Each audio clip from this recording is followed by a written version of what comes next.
ಆದಿನಾಥ ಸಮಾರಂಭಾಂ ಶಂಕರಾಚಾರ್ಯ ಮಧ್ಯಮಾಂ ಪರಮಾನಂದನಾಥ ಪರ್ಯಂತಾಂ ವಂದೇ ಗುರು ಪರಂಪರಾಂ. ಗುರುಬ್ರಹ್ಮ ಗುರುರ್ವಿಷ್ಣು ಗುರುದೇವೋ ಮಹೇಶ್ವರಃ ಗುರು ಸಾಕ್ಷಾತ್ ಪರಬ್ರಹ್ಮ ತಸ್ಮೈ ಶ್ರೀ ಗುರವೇ ನಮಃ. ಭಜೆ ಶ್ರೀಚಕ್ರ ಮಧ್ಯಸ್ಥಾಂ ದಕ್ಷಿಣೋತ್ತರಯೋ ಸದಾ ಶ್ಯಾಮಾವಾರ್ತಾಳಿ ಸಂಸೇವ್ಯಾಂ ಭವಾನೀಂ ಲಲಿತಾಂಬಿಕಾಂ. ಶ್ರೀ ಗುರುಭ್ಯೋ ನಮಃ. ಶ್ರೀಮಾತ್ರೇ ನಮಃ. ಪರಮೇಶ್ವರಿ ವೈಭವದಲ್ಲಿ ಮೂರನೆಯ ನಾಮವಾದಂತಹ ಶ್ರೀಮತ್ ಸಿಂಹಾಸನೇಶ್ವರಿ, ಈ ನಾಮದ ವಿವರಣೆಯನ್ನ ನೋಡೋಣ. ಇಲ್ಲಿ ಪರಮೇಶ್ವರಿ ಲಯಕಾರಿಣಿ ಅನ್ನೋದನ್ನ ಈ ನಾಮ ಸೂಚಿಸ್ತಾ ಇದೆ. ಸಿಂಹಾಸನೇಶ್ವರಿ ಅಂದ್ರೆ ಲಯಕಾರಿಣಿ. ಈ ಮೊದಲ ಮೂರು ನಾಮಗಳಲ್ಲಿ ಅಂದ್ರೆ ಶ್ರೀಮಾತ, ಶ್ರೀ ಮಹಾರಾಜ್ಞಿ, ಶ್ರೀಮತ್ ಸಿಂಹಾಸನೇಶ್ವರಿ, ಈ ಮೂರು ನಾಮಗಳು ಸೃಷ್ಟಿ ಸ್ಥಿತಿ ಲಯಗಳನ್ನ ಸೂಚಿಸ್ತಾ ಇದೆ. ಇನ್ನು ಸಿಂಹಾಸನ ಅಂದ್ರೆ ಏನು? ರಾಜರು ಸಭೆಯಲ್ಲಿ ಕುಳಿತುಕೊಳ್ಳುವಂತಹ ಆಸನವನ್ನ ಸಿಂಹಾಸನ ಅಂತಾರೆ. ಮೃಗಗಳಲ್ಲೆಲ್ಲ ಶ್ರೇಷ್ಠವಾದಂಥದ್ದು ಸಿಂಹ. ಅದನ್ನ ಕಾಡಿನ ರಾಜ ಅಂತಾರೆ. ಪರಾಕ್ರಮಕ್ಕೂ ಕೂಡ ಚಿಹ್ನೆ ಅದು. ಆದ್ರಿಂದಲೇ ರಾಜ ತನ್ನ ವೀರತ್ವಕ್ಕೆ ಮತ್ತೆ ಪರಾಕ್ರಮಕ್ಕೆ ಗುರುತಾಗಿ ಆ ಸಿಂಹಾಸನದ ಮೇಲೆ ಕುಳಿತುಕೊಳ್ತಾನೆ. ಆ ಸಿಂಹಾಸನದ ಎರಡು ಕಡೆಗಳಲ್ಲೂ ಆ ಸಿಂಹದ ಲಲಾಟ ಇರುತ್ತೆ. ರಾಜ ಭಯಂಕರವಾದ ಆ ಕ್ರೂರ ಮೃಗವನ್ನ, ಸಿಂಹವನ್ನ ಸೋಲಿಸಿ ಅದನ್ನ ಆಸನವಾಗಿ ಮಾಡಿಕೊಂಡ್ರೆ ಅವನ ಪ್ರತಾಪಕ್ಕೆ, ಅವನ ಹಿರಿಮೆಗೆ ಒಂದು ಕಿರೀಟ ಇದ್ದ ಹಾಗೆ. ಆ ಪರಮೇಶ್ವರಿ ದೇವಿ ಪುರಾಣದಲ್ಲಿ ಮಾಹಿಷ್ಮತಿ ಎಂಬ ಒಬ್ಬ ಗಂಧರ್ವ ಕನ್ಯೆ ಶಾಪಕ್ಕೊಳಗಾಗಿ ಮಹಿಷಿಯಾಗಿ ಜನ್ಮಿಸ್ತಾಳೆ. ಆ ಮಹಿಷಿಗೆ ರಂಭನೆಂಬ ರಾಕ್ಷಸನ ಜೊತೆ ವಿವಾಹ ಕೂಡ ಆಗತ್ತೆ. ಅವರಿಬ್ಬರಿಗೂ ಮಹಿಷಾಸುರನೆಂಬ ರಾಕ್ಷಸ ಜನ್ಮಿಸ್ತಾನೆ. ಅವನು 3 ಲೋಕಗಳನ್ನ ಜಯಿಸ್ತಾನೆ. ದೇವತೆಗಳೆಲ್ಲರೂ ವಿಷ್ಣುವಿನ ಮೊರೆ ಹೋಗ್ತಾರೆ. ಆಗ ಎಲ್ಲ ದೇವತೆಗಳ ಅಂಶದಿಂದ ತೇಜೋ ರಾಶಿಯಾದ ಸ್ತ್ರೀ ಮೂರ್ತಿಯೊಂದು ಉದ್ಭವಿಸುತ್ತೆ. ಅವಳೇ ಪರಮೇಶ್ವರಿ. ಅವಳಿಗೆ ದೇವತೆಗಳೆಲ್ಲ ತಮ್ಮ ತಮ್ಮ ಶಕ್ತಿಯನ್ನ, ಆಯುಧಗಳನ್ನ ಕೊಡ್ತಾರೆ. ಹಿಮವನ್ ವಾಹನಂ ಸಿಂಹಂ ರತ್ನಾನಿ ವಿವಿಧಾನಿ ಚ. ಹಿಮವಂತನು ಆ ದೇವಿಗೆ ವಾಹನವಾಗಿ ಒಂದು ಸಿಂಹವನ್ನ, ವಿವಿಧವಾದ ರತ್ನಗಳನ್ನ ಕೊಡ್ತಾನೆ ಅಂತ. ಆ ಸಿಂಹದ ಮೇಲೆ ಕುಳಿತು ಆ ದೇವಿ ಮಹಿಷಾಸುರನನ್ನ ಸಂಹಾರ ಮಾಡ್ತಾಳೆ. ಆದ್ರಿಂದ ಅವಳನ್ನ ಸಿಂಹಾಸನೇಶ್ವರಿ, ಸಿಂಹವಾಹಿನಿ ಅಂತ ಕೂಡ ಕರೀತಾರೆ. ಈ ನಾಮ ಕೇವಲ ಸಿಂಹಾಸನೇಶ್ವರಿ ಅನ್ನೋದನ್ನ ಹೇಳ್ತಾ ಇಲ್ಲ, ಶ್ರೀಮತ್ ಸಿಂಹಾಸನೇಶ್ವರಿ ಅನ್ನೋದನ್ನ ಹೇಳ್ತಾ ಇದೆ. ಇಲ್ಲಿ ಮತ್ತಂದ್ರೆ ಏನು? ಅವಳು ಶ್ರೇಷ್ಠವಾದ ಮಹಾರಾಣಿ, ಮಹಾರಾಜ್ಞಿ ಅನ್ನೋ ನಾಮದಲ್ಲಿ ಈ ಹಿಂದೆನೆ ಹೇಳಿದಾಗೆ ಬ್ರಹ್ಮಾಂಡಗಳ ಪೋಷಣೆ ಮಾಡ್ತಕ್ಕಂತಹ ಆ ಮಹಾರಾಜ್ಞಿ ಅವಳ ಸಿಂಹಾಸನದ ಮೇಲೆ ಕುಳಿತುಕೊಂಡು ಪಾಲಿಸ್ತಾಳೆ ಅಂತ. ಅಮ್ಮನವರ ಸಿಂಹಾಸನ ಯಾವುದು? ಶ್ರೀಚಕ್ರರಾಜ ಸಿಂಹಾಸನೇಶ್ವರಿ ಅಂತ ಕೀರ್ತಿಸ್ತಾರೆ. ಶ್ರೀಚಕ್ರವೇ ಅವಳ ಸಿಂಹಾಸನ. ಶ್ರೀಚಕ್ರದ ಸಿಂಹಾಸನದ ಮೇಲೆ ಕುಳಿತು ಲೋಕಗಳನ್ನ ಪಾಲಿಸ್ತಾಳೆ. ಆದ್ರಿಂದ ಅವಳನ್ನ ಶ್ರೀಮತ್ ಸಿಂಹಾಸನೇಶ್ವರಿ ಅಂತ ಕರೀತಾರೆ.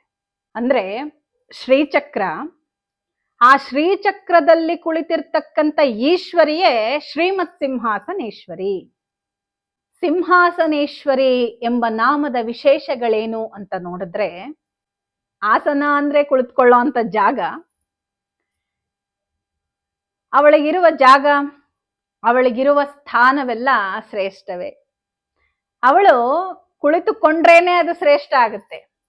ಅದಕ್ಕೆ ಅದು ಸಿಂಹಾಸನ. ಸಿಂಹಾಸನ ಅಂದ್ರೆ ಶ್ರೇಷ್ಠವಾದ ಆಸನ. ಅಮ್ಮ 5 ಸಿಂಹಾಸನಗಳ ಮೇಲೆ ಕುಳಿತುಕೊಳ್ತಾಳೆ. ಯಾವುವು 5 ಸಿಂಹಾಸನಗಳು ಅಂದ್ರೆ ಮೊದಲನೆಯದು ಪಂಚಪ್ರಣವಾಸನ. ಅಮ್ಮನವರಿಗೆ ಸಂಬಂಧಪಟ್ಟಂತಹ 5 ಪ್ರಣವಗಳಿದೆ, ಅಂದ್ರೆ ಶಕ್ತಿ ಪ್ರಣವಗಳು ಇದೆ. ಶ್ರೀಂ, ಹ್ರೀಂ, ಕ್ಲೀಂ, ಐಂ, ಸೌಃ. ಈ 5 ಶಕ್ತಿ ಪ್ರಣವಗಳು ಅಂತೀವಿ. ಈ ಪಂಚ ಪ್ರಣವಗಳಲ್ಲಿ ವ್ಯಾಪಿಸಿರತಕ್ಕಂಥವಳೇ ಶ್ರೀಮತ್ ಸಿಂಹಾಸನೇಶ್ವರಿ.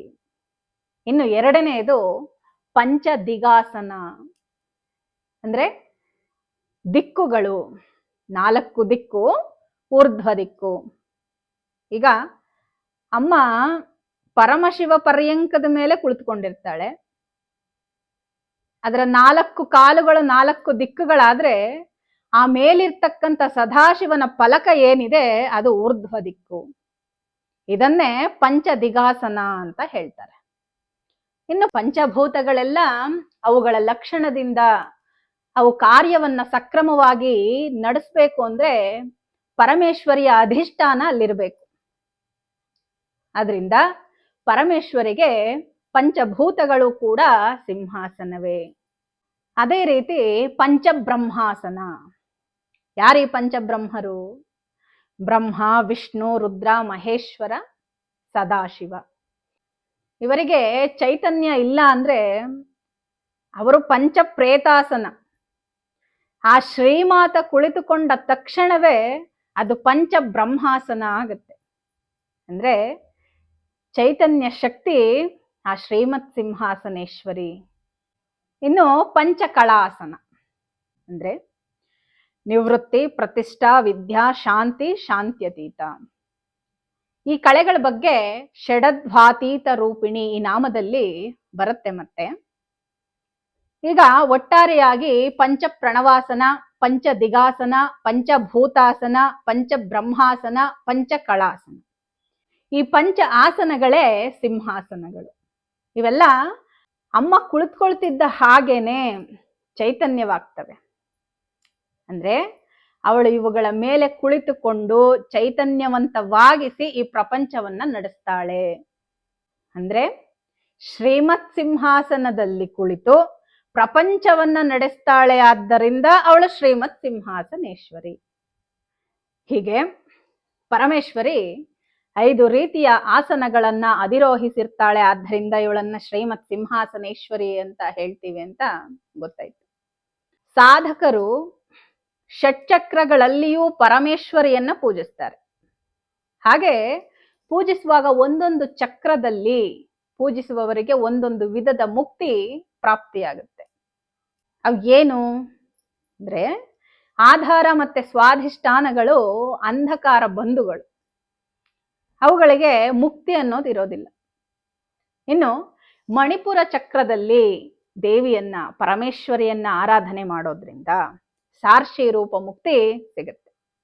ಅವರು ದೇವಿಯ ಪುರದ ಹತ್ತಿರದಲ್ಲೇ ಇನ್ನೊಂದು ಪುರವನ್ನ ನಿರ್ಮಿಸ್ಕೊಳ್ತಾರೆ. ಇವರು ಅನಾಹತ ಚಕ್ರದಲ್ಲಿ ದೇವಿಯನ್ನ ಪೂಜಿಸುವವರಿಗೆ ಸಾಲೋಕ್ಯ ಮುಕ್ತಿಯು ಸಿಗುತ್ತೆ. ಇವರು ದೇವಿಯ ಪಟ್ಟಣದಲ್ಲಿ ನಿವಾಸ ಇರ್ತಾರೆ. ಇನ್ನು ವಿಶುದ್ಧಿ ಚಕ್ರದಲ್ಲಿ, ಈ ಚಕ್ರದಲ್ಲಿ ದೇವಿಯನ್ನ ಪೂಜಿಸತಕ್ಕಂಥವರು ಸಾಮೀಪ್ಯ ಮುಕ್ತಿಯನ್ನ ಪಡ್ಕೊಳ್ತಾರೆ. ಅಂದ್ರೆ ಸಾಮೀಪ್ಯ ಅಂದ್ರೆ ದೇವಿಗೆ ಅತಿ ಹತ್ತಿರದಲ್ಲಿ ಇದ್ದು ದೇವಿಯನ್ನ ಸೇವಿಸ್ತಕ್ಕಂಥವ್ರು ಇವರು. ಇದನ್ನ ಸಾಮೀಪ್ಯ ಮುಕ್ತಿ ಅಂತ ಹೇಳ್ತಾರೆ. ಇನ್ನು ಆಜ್ಞಾ ಚಕ್ರದಲ್ಲಿ ದೇವಿಯನ್ನ ಪೂಜಿಸುವವರಿಗೆ ಸಾರೂಪ್ಯ ಮುಕ್ತಿ ಸಿಗುತ್ತೆ. ಸಾರೂಪ್ಯ ಅಂದ್ರೆ ದೇವಿಯ ರೂಪವನ್ನೇ ಧರಿಸಿ ದೇವಿಯ ಹತ್ತಿರವೇ ಇರ್ತಕ್ಕಂಥದ್ದು ಸಾರೂಪ್ಯ ಮುಕ್ತಿ. ಇನ್ನು ಸಹಸ್ರಾರದಲ್ಲಿ ದೇವಿಯನ್ನ ಪೂಜಿಸುವವರಿಗೆ ಸಾಯುಜ್ಯವು ಪ್ರಾಪ್ತಿಯಾಗುತ್ತೆ. ಇವರಿಗೆ ಮರುಜನ್ಮ ಅನ್ನೋದು ಇರೋದಿಲ್ಲ. ದೇವತೆಗಳಲ್ಲಿ ಪ್ರಸಿದ್ಧರಾದ ತ್ರಿಮೂರ್ತಿಗಳು ಆ ಪರಮೇಶ್ವರಿಯ ಹತ್ತಿರದಲ್ಲಿದ್ದು ಸೇವೆ ಮಾಡುವ ಕೋರಿಕೆಯಿಂದ ಸಾಮೀಪ್ಯ ಮುಕ್ತಿಯನ್ನ ಪಡ್ಕೊಳ್ತಾರೆ. ಇದನ್ನೇ ಶಂಕರ ಭಗವತ್ಪಾದರು ತಮ್ಮ ಸೌಂದರ್ಯ ಲಹರಿಯ 92ನೇ ಶ್ಲೋಕದಲ್ಲಿ ವಿವರಿಸ್ತಾ, ಗತಾಸ್ತೆ ಮಂಚತ್ವಂ ದ್ರುಹಿಣ ಹರಿರುದ್ರೇಶ್ವರ ಭೃತಃ ಶಿವ ಸ್ವಚ್ಛಚ್ಛಾಯಾ ಘಟಿತ ಕಪಟ ಪ್ರಚ್ಛದ ಪಟಃ ತ್ವದೀಯಾನಾಂ ಭಾಷಾಂ ಪ್ರತಿಫಲನ ರಾಗಾರುಣತಯ ಶರೀರೇ ಶೃಂಗಾರೋ ರಸ ಇವ ದೃಶಾಂ ದೋಗ್ಧಿ ಕುತುಕಂ. ಹೇ ತಾಯಿ, ಬ್ರಹ್ಮ ವಿಷ್ಣು ರುದ್ರೇಶ್ವರರು ನಿನಗೆ ಮಂಚವಾಗಿರುವರು. ಸದಾಶಿವನು ಶ್ವೇತಕಾಂತಿ ಎಂಬ ನೆಪದಿಂದ ಮಾಡಲ್ಪಟ್ಟ ಹೊದಿಕೆಯಾಗಿದ್ದಾನೆ. ಅಂದ್ರೆ ದುಪ್ಪಟಿಯಾಗಿ ನಿನ್ನ ಕಾಂತಿಗಳ ಪ್ರತಿಬಿಂಬವಾದ ಅರುಣ ಕಾಂತಿಯಿಂದ ಶರೀರವುಳ್ಳ ಶೃಂಗಾರ ರಸವೋ ಎಂಬಂತೆ ನಿನ್ನ ದೃಷ್ಟಿಗೆ ಆನಂದವನ್ನುಂಟು ಮಾಡುತ್ತಾನೆ ಅಂತ ಈ ಶ್ಲೋಕದ ಅರ್ಥ.